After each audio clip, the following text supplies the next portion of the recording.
ಹೇ today's vlog already ನೋಡಿದ್ದೀರಾ ತಮಿಳ್ನಾಡಲ್ಲಿ ಹೇಗೆಲ್ಲ ಆಯಿತು ಅಂತ ಹೇಳಿ. ನಂತರ ನಾ ಹೇಳಿದ್ದೆ ತಿರುವಣ್ಣಾಮಲೈರಿಗೆ ನೆಕ್ಸ್ಟ್ ನಮ್ಮ ಕಡೆ ಅಂತ ಹೇಳಿ.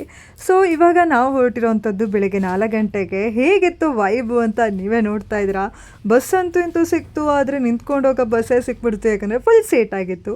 ನಂಗೊಬ್ಳಿಗೆ ಸೀಟ್ ಸಿಕ್ತು, ಅವರೆಲ್ಲ ನಿಂತಿದ್ರಾಗಿತ್ತು, ಹಾಗಾಗಿ ಅವ್ರು ನಿಂತ್ಕೊಳ್ಳಿ ಅಂತ ನಾನು ಕೂಡ ಬಂದು ಕೊನೆಯದಾಗಿ ಎಚ್ಚರ ಆದ್ರ ಮೇಲೆ ಅಪ್ಪಂಗೆ ಬಿಟ್ಕೊಟ್ಟು ನಾನು ಸುಮಾರು ಹೊತ್ತು ನಿಂತ್ಕೊಂಡೆ. ಇನ್ನೂ ಆಲ್ರೆಡಿ ಹೇಳಿರೋ ಹಾಗೆ ನಾನು ಹೊರಟಿರೋವಂಥದ್ದು ತಿರುವಣ್ಣಾಮಲೈಯರು. ಸೊ ಇದು ಬಂದು ತಮಿಳ್ನಾಡಲ್ಲಿರುವಂಥದ್ದು ಪ್ರಸಿದ್ಧ ಧಾರ್ಮಿಕ ಕ್ಷೇತ್ರ ಅಂತ ಕೂಡ ಹೇಳ್ಬೋದು. ಇನ್ನು ಇಲ್ಲಿ ಏನು ಗೊತ್ತಾ ಸ್ಪೆಷಲ್ಲು, ಗಿರಿ ಪ್ರದಕ್ಷಿಣೆನೇ ಸ್ಪೆಷಲ್ ಅಂತಲೇ ಹೇಳ್ಬೋದು. ಇನ್ನು ಈ ಗಿರಿ ಪ್ರದಕ್ಷಿಣೆ ಮಾಡಬೇಕಂದ್ರೆ ಟೋಟಲ್ 14 ಕಿಲೋಮೀಟ್ರ್ ನಡಿಬೇಕಾಗತ್ತೆ ಪಾದ ಯಾತ್ರೆಯಲ್ಲಿ. ಸೊ ಸಖತ್ತಾಗಿರುತ್ತೆ. ಅದಕ್ಕೂ ಒಂದಿನ ಕರ್ಕೊಂಡು ಹೋಗ್ತೀನಿ. ಸೊ ಹೇಗಿರುತ್ತೆ ಅಂತ ನಾನು ತೋರಿಸ್ತೀನಿ. ಇನ್ನು ಇಲ್ಲಿ ಅಣ್ಣಾಮಲೈಯರ್ ದೇವಸ್ಥಾನನ ನೀವು ನೋಡ್ಬೋದು. ಈ ಒಂದು ಪರ್ವತ ಏನಿದೆ, ಈ ಪರ್ವತನ ಅರುಣಾಚಲ ಪರ್ವತ ಅಂತ ಹೇಳ್ತಾರೆ.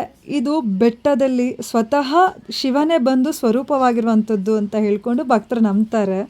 ಇನ್ನು ಏನು ವಿಶೇಷ ಗೊತ್ತಾ, ನೀವೇನಾದರೂ ಗಿರಿ ಪ್ರದಕ್ಷಿಣೆ ಮಾಡ್ತಾ ಇದ್ದೀರಾ ಅಂದರೆ ಸೊ ಹುಣ್ಣಿಮೆ ದಿನ ಮಾಡಿದ್ರಂತೂ ಸಿಕ್ಕಾಪಟ್ಟೆ ಅದೃಷ್ಟ ಅಂತಲೇ ಹೇಳ್ಬೋದು. ಯಾಕಂತ ಹೇಳಿದ್ರೆ ಅವತ್ತಂತೂ ಲಕ್ಷಾಂತರ ಜನ ಬರ್ತಾರೆ ಈ ಒಂದು ಗಿರಿ ಪ್ರದಕ್ಷಿಣೆಗೆ. ಇದಿಷ್ಟು ಅಲ್ಲದೆ ಗಿರಿ ಪ್ರದಕ್ಷಿಣೆ ಮಾಡಬೇಕಾದ್ರೆ 8 ಪಥದಲ್ಲಿ 8 ದಿಕ್ಕಲ್ಲಿ ನಿಲ್ಲಿಸಿರುವಂತಹ 8 ಈಶ್ವರ ಲಿಂಗಗಳ ದರ್ಶನ ಕೂಡ ನೀವು ಪಡೆಯಬಹುದು.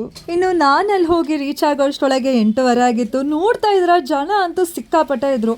ನಾನು ಅನ್ಕೊಂಡಿದ್ದು ಇನ್ನೆರಡು ಪ್ಲೇಸಿಗೆ ಹೋಗ್ಬೇಕು, ಅದರೊಳಗೂ ಮೇಯ್ನ್ ಅನ್ಕೊಂಡಿದ್ದು ನಾನು ಕರೆಕ್ಟಾಗಿ ಬೆಂಗಳೂರಿಗೆ ಹೋಗಿ ರೀಚ್ ಆಗಬೇಕು. ಯಾಕಂದರೆ ನೆಕ್ಸ್ಟ್ ಡೇ ನಂಗೆ ಆಫೀಸ್ ಇತ್ತು. ನಾನು ಶಿರ್ಸಿಗೆ ಹೋಗಿ ರೀಚ್ ಆಗಿರಬೇಕಿತ್ತು.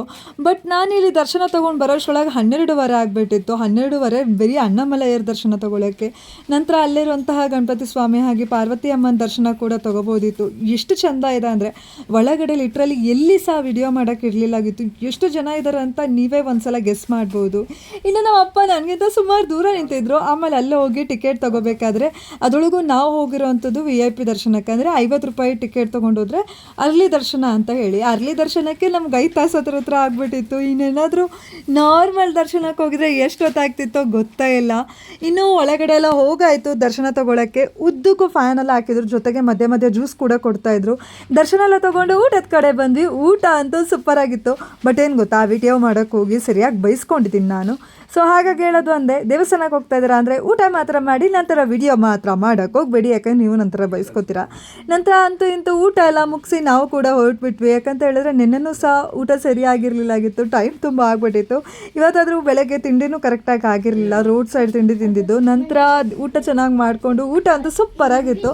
ನಂತರ ಬೆಂಗಳೂರಿಗೆ ಬಂದು ರೀಚ್ ಆದ್ವಿ. ಬೆಂಗಳೂರು ಬಸ್ಸಲ್ಲಂತೂ ಸಿಕ್ಕಾಪಟ್ಟೆ ಲೇಟ್ ಆಗಿಬಿಟ್ಟಿದೆ. ನಂಗೆ 8:45ಗೆ ಬಸ್ ಇತ್ತು. ಬಟ್ ನಾನು ಹೋಗಿ ರೀಚ್ ಆಗಿದ್ದು 10 ಗಂಟೆ ಆಗಿತ್ತು. ನಂತರ ಬೇಗನೆ ಕ್ಯಾಬ್ ಬುಕ್ ಮಾಡಿಕೊಂಡು ಯಾವ ಬಸ್ ಸಿಗತ್ತೋ ಹೋಗೋದ್ರೆ ಆಯಿತು. ಇಲ್ಲಾಂದರೆ ಟ್ರೈನಲ್ಲಾದರೂ ಹೋಗುವ 10:30ಗೆ ಅಂದ್ಕೊಂಡ್ವಿ. ಬಟ್ ದೇವ್ರ ಲೆಕ್ಕಕ್ಕೆ ನನಗೆ ಡೈರೆಕ್ಟ್ ಸಾಗರ ಬಸ್ಸು 10:30ಗೇನೋ ಇತ್ತು. ಸೊ ಆ ಬಸ್ ಹತ್ಕೊಂಡು ಹೋದ್ವಿ. 11 ಗಂಟೆಗೆ 11:15ಗೇನೋ ಬಿಟ್ಟರು. ಸೊ ನಂತರ ಅಲ್ಲೇ ತಿಂಡಿ ಕಟ್ಕೊಂಡು ನಾವು ಕೂಡ ತಿನ್ಕೊಂಡು ಹೊರಟ್ವಿ. ಬೆಳಗ್ಗೆ ಬಂದು ಸಾಗರ ರೀಚ್ ಆದ್ವಿ. ಅಲ್ಲೇ ನಮಗೆ ಬೆಳಗಾವಿ ಬಸ್ ಕೂಡ ಸಿಕ್ತು 4:15ಗೆ. ಸೊ ಸಾಗರದಲ್ಲಿ ಯಾರು ಬಸ್ ನೋಡ್ತಾ ಇದ್ದಾರೆ, ಶಿರ್ಸಿಗೆ 4:15ಗೆ ಬಸ್ ಇರುತ್ತೆ. ಸೊ ಅಲ್ಲಿಂದ ಶಿರ್ಸಿ ಬಂದು ರೀಚ್ ಆದ್ವಿ. ಶಿರ್ಸಿ ಅಂತೂ ಬಂದು ರೀಚ್ ಆಗಿದೆ. ನಮ್ಮ ಶಿರ್ಸಿ ಯಾವಾಗಿದ್ರು ಸೂಪರ್ ಡೂಪರ್ ಅಂತ ಹೇಳ್ತಾ ಈ ವ್ಲಾಗ್ನ ಇಲ್ಲಿಗೆ ಎಂಡ್ ಮಾಡ್ತಾ ಇದ್ದೀನಿ. ಇಷ್ಟ ಆಗಿದ್ರೆ ಲೈಕ್ ಮಾಡಿ, ಶೇರ್ ಮಾಡಿ, ಸಬ್ಸ್ಕ್ರೈಬ್ ಮಾಡಿ.